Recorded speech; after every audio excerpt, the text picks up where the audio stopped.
Session resumed. Majority Leader. Mr. Speaker, I move to take up additional reference of business. The Secretary General is directed to read the additional reference of business.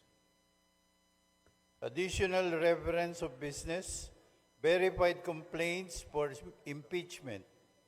Impeachment complaint against Vice President Sara Z. Duterte filed by at least one-third of all the members of the House of Representatives on February 5, 2025.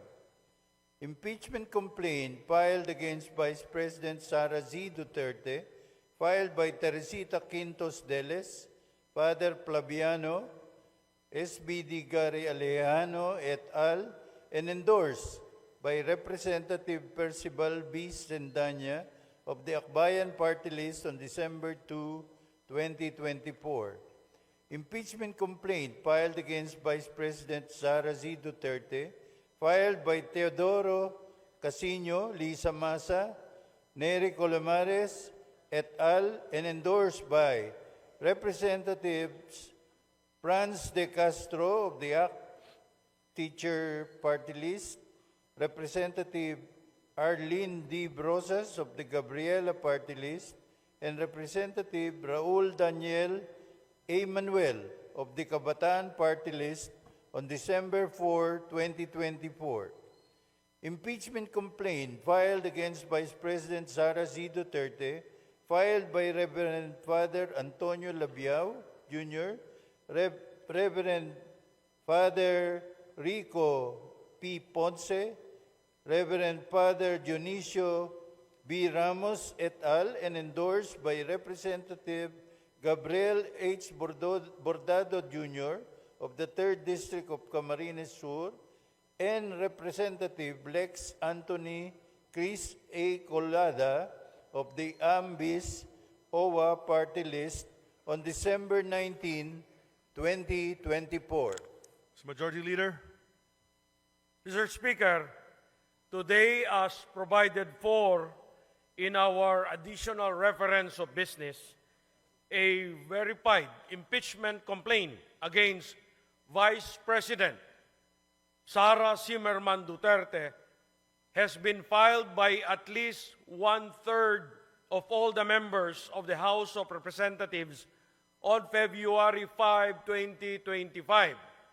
Mr. Speaker, for the record, may we inquire from the Secretary General the total membership of the House as of today, February 5, 2025. The Secretary General will please respond. Mr. Speaker, as of the present, the total number of members of the House of Representatives is 306. The Majority Leader is recognized. Mr. Speaker, may we inquire from the Secretary General how many members of the House verified and swore before him the impeachment complaint? Secretary General, please respond to the query of the Majority Leader. Yes, Mr. Speaker. Pursuant to Section 14, Rule 4 of the Rules of Procedures, in impeachment proceedings, the total number of House members who verified and swore before me this impeachment complaint is 215 House members.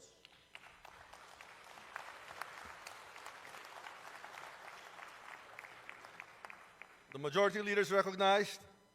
Mr. Speaker, may we know what is one-third of the total number of the members of the House? The Secretary General will please respond. Mr. Speaker, one-third of the total number of members of the House is 102. The Secretary General has responded to the query of the Majority Leader. The Majority Leader is recognized. Mr. Speaker, for the record, in consonance with the Constitution on Article 11 on accountability of public officers, particularly Section 3, Paragraph 4, and pursuant to Section 14, Rule 4 of the Rules of Procedure in Impeachment Proceedings, which provides as follows. Section 14, endorsement of the complaint resolution to the Senate. A verified complaint resolution of impeachment filed by at least one-third of all the members of the House shall constitute the articles of impeachment. And in this case, the verified complaint resolution shall be endorsed to the Senate in the same manner as an approved bill of the House. Considering that the Secretary General has certified that at least 215 members of the House of Representatives have verified and swore before him the said impeachment complaint against Vice President Sara Duterte, and consistent with our rules, I move that the Secretary General be directed immediately to endorse the same to the Senate. There is a motion to direct the Secretary General to immediately endorse to the Senate the impeachment complaint, having been filed by more than one-third of the membership of the House, or a total of 215 members. Is there any objection? The chair hears none.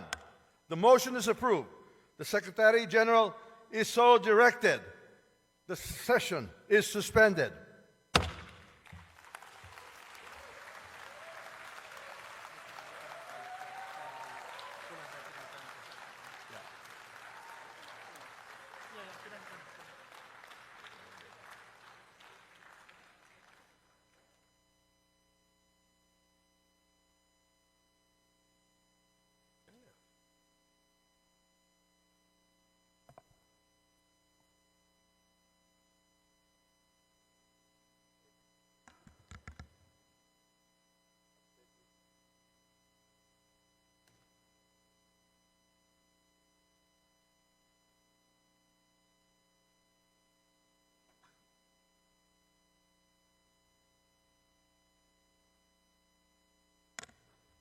The session is resumed. The majority leader is recognized. Mr. Speaker, in accordance with Section 16, Rule 6 of the Rules of Procedure in Impeachment Proceedings, I move to elect the following members of the House of Representatives as prosecutors in the trial on the impeachment complaint filed against Vice President Sara Duterte. Representative Jervil Jinky Beatrix Luistro. Representative Romeo M. Acop. Representative Ramon Rodrigo Gutierrez. Representative Joel R. Chua. Representative Raul Angelo Gil Bongalon. Representative Loreto B. Acharon. Representative Marcelino C. Libanan. Representative Arnan C. Panaligan. Representative Isabel Maria Zamora. Representative Lawrence R. Defensor. And Representative Jonathan Keith T. Flores. I so move, Mr. Speaker. There is a motion to elect the aforementioned members as prosecutors in the trial of the impeachment complaint against Vice President Sara Duterte. Is there any objection? The chair hears none. The motion is approved.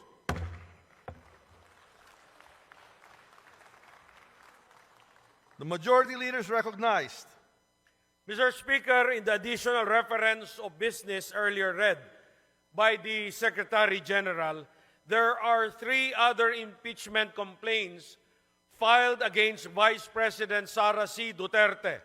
These are the impeachment complaint filed by Teresita Quintos Deles, Father Flaviano Villanueva, Gary Alejano et al. And endorsed by Representative Percival Sedanya of Akbayan Party List on December 2, 2024. Next is an impeachment complaint filed by Teodoro Casino, Lisa Masa, Nery Colmenares et al. And endorsed by Representative Franz L. Castro of ACT Teachers Party List, Representative Arlene Brosas of Gabriela Party List, and Representative Raul Daniel Manuel of Kabataan Party List on December 4, 2024. And the last one, Mr. Speaker, the third one, impeachment complaint filed by Reverend Father Antonio Labiao Jr., Reverend Father Rico Ponce, Reverend Father Dionisio Ramos et al., and endorsed by Representative Gabriel Bordado Jr. of the 3rd District of Camarines Sur, and Representative Lex Anthony Chris Colada of Aambis OWA Party List on December 19, 2024. Pursuant to our rules of procedure in the impeachment proceedings, considering that the plenary has already transmitted to the Senate the impeachment complaint filed by 215 members on February 5, 2025, that is today, I move that the 3 other impeachment complaints filed on December 2, 2024, December 4, 2024, and December 19, 2024, be transmitted to the archives. I so move, Mr. Speaker. There is a motion to transmit to the archives the aforementioned 3 impeachment complaints filed last December 2, 4, and 19, 2024. Is there any objection? The chair hears none. The motion is approved. These impeachment complaints are transmitted to the archives. Mr. Speaker, I move to suspend session for a few minutes. Session suspended.